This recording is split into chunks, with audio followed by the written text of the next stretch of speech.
Shalom, party people. Welcome to the 12th seat on this rainy morning. Mr. JD Stone rocking it on my left. Good morning. Yeah, you're actually running that poncho life. I just got the trash bag over my stuff. I'm more worried about the contents of my bag than I am about me getting wet. Whew.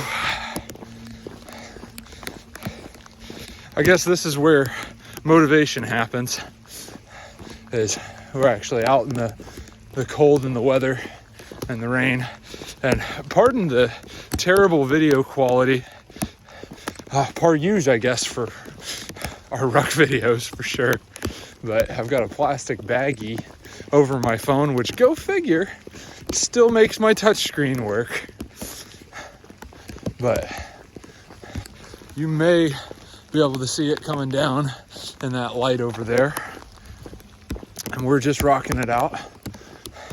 Oh, and if Mr. Commenter on my last video who asked if your belt is a tourniquet or good enough for a tourniquet, the answer to that one is no. A belt is a belt. A windlass tourniquet is a tourniquet. Go spend $30 at Refuge Medical. They are not paying me to say that at all. Go buy a real tourniquet. Learn how to use it and carry it with you, man. Your belt is trying to stop a bleed. Might work, but it probably won't. And I'm not okay with probablys when somebody's life is on the line. Go get a tourniquet, a real one. Learn how to use it. Carry it everywhere you go. Mr. JD Stone, y'all's training, did it cover improvising tourniquets? It did, but one of the things that they advised was using your weapon to do it, to tighten it. Oh, like as a windlass, so that way you can... You're always going to have your weapon. Yeah. If you don't, you've got another problem. Well, I would say your biggest problem with using your weapon as the windlass is the handoff on it is now you've you've secured that weapon to the... And in all honesty, when you plan to improvise, you plan to fail. Yeah. I mean, at least they issued you guys tourniquets in your IFACs. Did you even have a legit IFAC? No, I don't think I did. But see, but you were in infantry, so. Yeah, I was a mechanic. Again, if I needed a tourniquet, I had some problems. Yeah. They kept us out in the rear as much as possible. Right. They do the training for, those times that we're out. You've got to have people who just know what to do. And for if you had a range, everybody needed a medic to be on a range, but then they changed the rules while I was in there to just have to have somebody trained in the trauma response to go to the range, so they sent me out to get qualified for that. But again, there would be medical equipment on hand at a range. Yeah. So in the real and the rough, yeah, you need a real tourniquet. Legit. And arguably, gauze, however, you can improvise gauze and not really get much difference. Chest seals are always nice. Yeah, those we could improvise using an MRE bag. Right, you can improvise gauze and chest seals a little more easily than you can a tourniquet, although I still don't recommend it. But my EDC includes a minimum of 1 tourniquet and a maximum of 4, depending on what's going on. I've got one extremely accessible within arm's reach of me everywhere but the shower all the time. And it's just, you never know. I also carry... The shower gnomes are going to knife you, man. Yeah, they could. They're going to shank you and knife. I'm really more worried in the shower about the drain gremlin more than the shower gnomes, though. Oh, okay, yeah. So, but I always carry around children at least, I will always carry a pressure dressing, because small arms, small legs are usually not very compatible with windlass tourniquets, because windlass tourniquets will go down to about a 2 to 3-inch diameter, and my 2-year-old son's arm will not work in that setting. Plus, on kids, their blood pressure is lower, so a pressure dressing is a lot more effective in that type of situation. Plus, it's wider, so it's not as much pressure. But in the event a small child has a big boo-boo, a pressure dressing goes a long way. Plus, they're super light, and you can get the ones that, like an S-mark bandage, that folds up into a pocket and is smaller than your wallet. So, easy carry. And you could use a belt to improvise putting on more pressure for that. Oh, you definitely could, especially if your belt has holes all the which way. I'm not saying never improvise. I'm just saying for $30, you should not be improvising on an equipment that will not hold on its own. Like, you're going to physically have to be there the whole time. And if you have a multi-casualty event, or if you need to move that individual off the X, which is extremely likely in a need for medical situation, because like a car wreck or whatever, where that car wreck happened, you do not need to stay there. You need to clear that car. Exactly. And at minimum, you need to move the casualty to a higher level of care anyway. So, like, they're gonna move. That's just part of it. So, a belt, you instantly go hands off and there's no real way of securing it. You instantly have lost pressure again. And even if it is one of those belts with holes all the way up and you can seriously tighten it, you're either way too tight, which is not as bad, or it is going to come loose. And you can get too tight on the tourniquet. Yeah. Is that what Like, you're saying now? the patient's pain is the patient's problem. That is typically the rule of thumb for when you're dealing with those situations of somebody who's complaining about tourniquet pain. If you're doing it right, it's gonna hurt. Yeah. But anyway, that's enough on my soapbox on the TQs. So, Mr. JD Stone, we were heavy last week on topics. How about we go super light and superficial? Okay. Let's see. Would you rather fight one T-Rex sized chicken or 100 chicken sized T-Rexes? Oh gosh.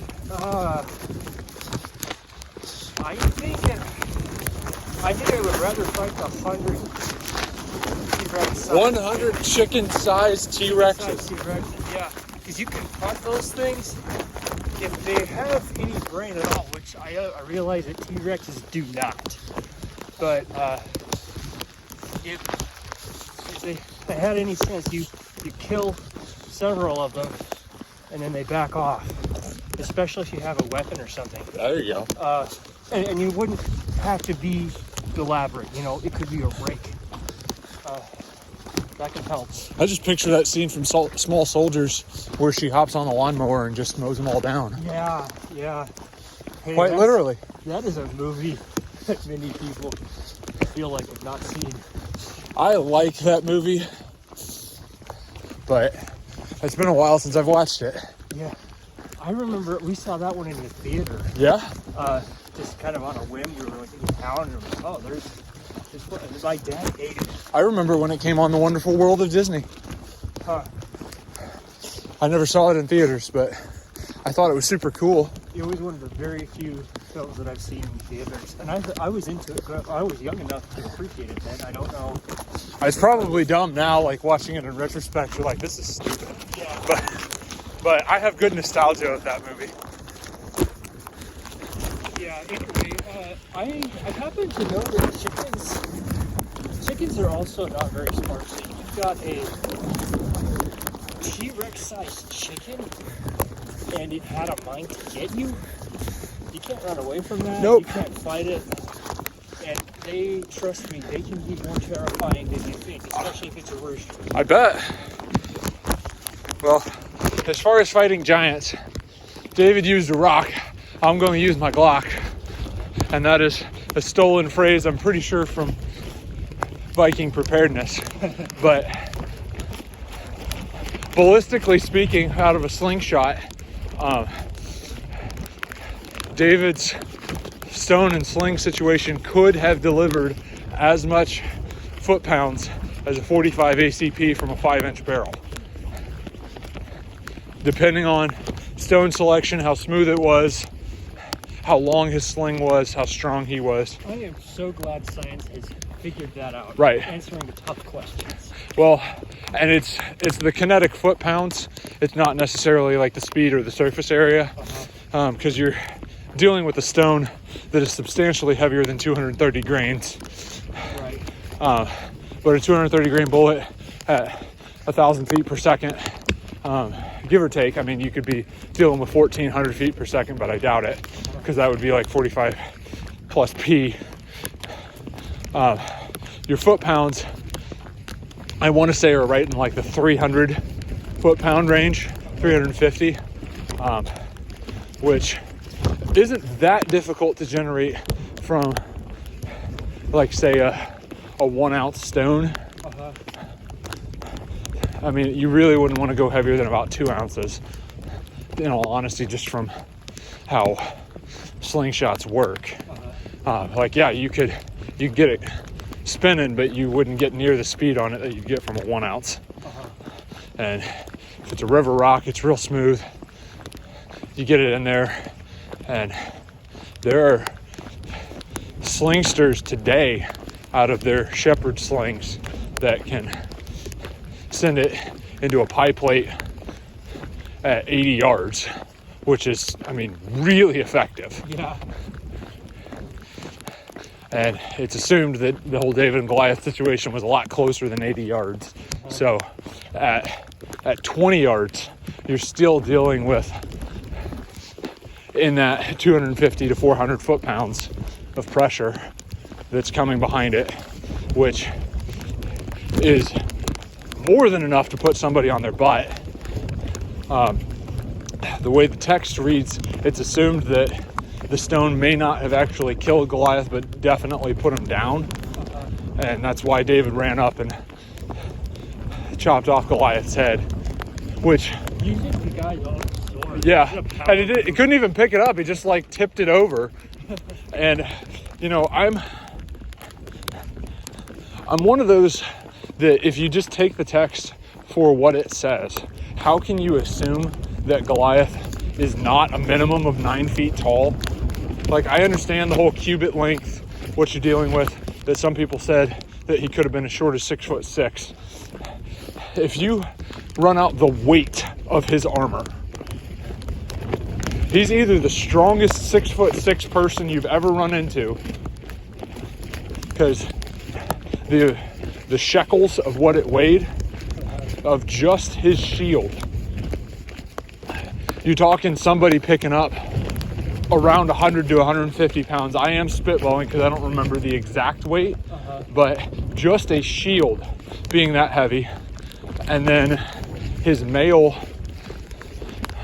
their scale armor or whatever, weighing like well over 200 pounds. Wow. See, and I know that what the secular scholar answer to that is going to be. Yeah. They're going to say it wasn't that heavy. They're going to say that the Jewish historians were exaggerating. You know, it's one of those big fish stories. Yeah. Well, even if they're super exaggerating, I'm carrying 50 pounds right now. My mobility is pretty low. Yeah. Like, I can walk fast. That's about it. If I really try to do anything super, we're talking 25% of my body weight. We're borderline the weight of, if I were to increase, let's see, I'm not super great at math on the fly, but if I were to increase, I want to say 15 pounds, I would be in the danger zone of injury just from wearing it. because you start moving, the proclivity to roll an ankle is super, super high. And like I can lightly jog in this. Yeah. That's about it. Well, then their second answer is going to be maybe Goliath was not actually a fighter. He was psychological warfare. Oh, of course he but was all that stuff psychological warfare. was for show. But you're dealing with a situation where you have a literal tank coming onto the field. And my opinion is at minimum he was 8.5 feet tall.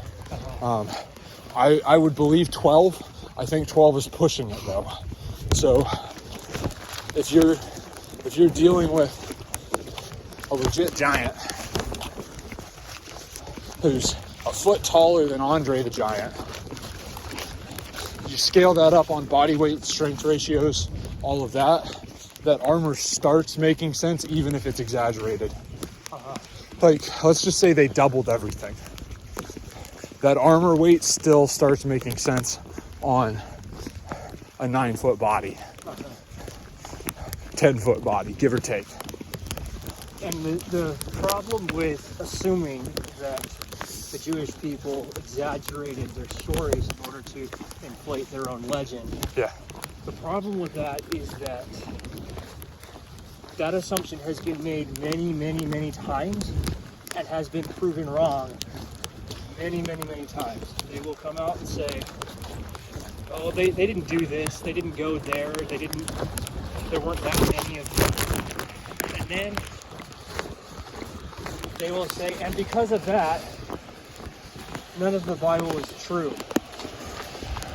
And then they have had to walk it back every time. Archaeologists will find something and say, oh, wait, the Hittites do exist. Yep. Oh, wait, there is a record of a man named Pontius Pilate who was prefect of the Jerusalem area. And they don't ever say, maybe I need to rethink my position on this. They just say, well. Yeah. But there's these other things. Well, I find that position very disingenuous. Yeah.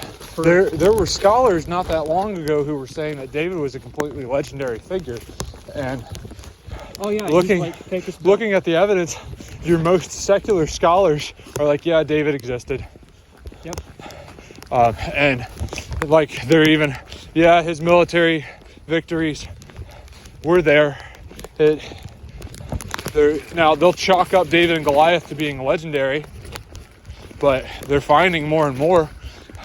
The archaeology record is getting to the point where it's good enough that they're having a hard time denying Moses now. He wasn't actually a Jew. He was an Egyptian politician who staged a coup and failed, so they had to. Yeah, what they're gonna say. I'll be interested to see what the archaeology record shows in the next 5 years as they keep finding more stuff. Because, I mean, there's starting to be more and more evidence that scholars are moving away from Abraham being a legendary figure. Like, it's still the majority opinion that if Abraham existed, he's highly legendized in the secular world, at least is their opinion. But they're finding more and more evidence that is proving that one wrong. It's just not swayed the majority yet. They're gonna be able to figure out through DNA, aren't they? Pretty soon, yeah. They're gonna be able to trace. Boy, when they trace the Jewish people and the Arab people to a common ancestor, which I know they have. I know they have some crossover even before then. Yeah. But the further and further back that they're able to take, like, that's well beyond my purview. I'm not an expert in that at all. I know what I've heard, but I don't know how accurate what I have heard is from. But even if the evidence was trending the opposite way, my faith wouldn't be rattled. I'd still have a lot of questions, but my faith wouldn't be rattled. Yeah. So we're just living at a very convenient time in history where more and more archaeology is lining up with the biblical narrative. So it's kind of funny to watch scholars squirm. It's quite literally using the foolish to shame the wise. Yeah, I haven't seen them squirm though. They just shrug and they go, oh, and then they just. It's because they're not being pushed. They're not being pushed enough. Yeah. Well, Christian scholars don't have a lot of credibility. No, they don't, and it's just the way the world is right now. But we'll see what happens over time. But I think it's very important for Christian scholars to be pushing on this, because if they weren't, nobody would be, and then we wouldn't be making these discoveries in the first place. Right. Or there would be nobody to say, wow, the things that we're looking at actually really match this ancient text really well. They would just say, oh, this is this other thing, and they would never put the two dots together. Yeah. Well, the Bible is just one of those that consistently proves that its ancient text is reliable. Right. Whereas, and it's not just the Bible, by the way. There was a very, very long time where they were assuming that the entire piece of the Iliad was fictional. Exactly. And I remember coming across some articles on that one. And then they find Troy. They found Troy. It actually did exist, which suddenly puts a whole lot of that history back on the table. Yeah. If Troy existed, it's possible that Hector existed. Yeah. And Agamemnon. Well, and even if Troy didn't exist, characters that inspired that narrative are still probably there. Yeah. So it's just very convenient that things are lining up in favor of what was once considered literary narrative may have legit history tied to it. Right. So, and then there was another one. I just want to know if go ahead. actually Hector being dragged behind that chariot, I killed Hector! Probably in like super American English too. Oh yeah. There's Monument. And Brad. Yeah, totes. Yeah, there was another one about the Persian invasion of Greece.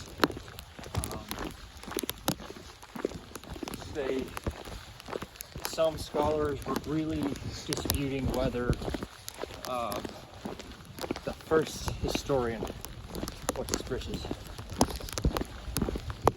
I really forget his name, but no, it was the first Greek to ever kind of professionally go out and be a historian. They said, oh, his methods aren't very good. He exaggerated all kinds of things. He probably didn't even know. He probably was getting his third or fourth hand. And then they've unearthed details like he said that the Persians marched across this giant land bridge that they built, which was just massive. Yeah. It was a big hubris thing. Xerxes was like, I literally chained the sea. Yeah. It was his psychological warfare on that. And the historian included a detail that when Xerxes' immortals crossed, they were holding their spears upside down. That was like just a little detail, but that turned out to be true. We found relief sculptures of that event, and they do have their spears held upside down. So it's kind of a cool detail that kind of indicates that maybe he did know what he was talking about. So there's some legend out of India that's like super, super old. Like I'm talking like 6,000 plus years old. And there's a bridge that they're saying a lot of their deities helped construct. And that like their version of proto-humans were like commissioned by their deities to do that. And there's satellite images of where this was supposed to have taken place, that they're finding that there actually was some kind of land bridge constructed, and it's stones that do not belong in that area that look worked.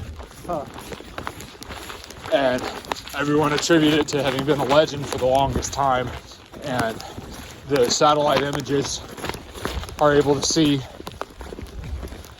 what you couldn't see in a boat. Right.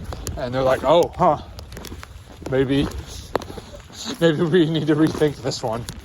I think it's always a huge mistake to underestimate ancient peoples. Yeah.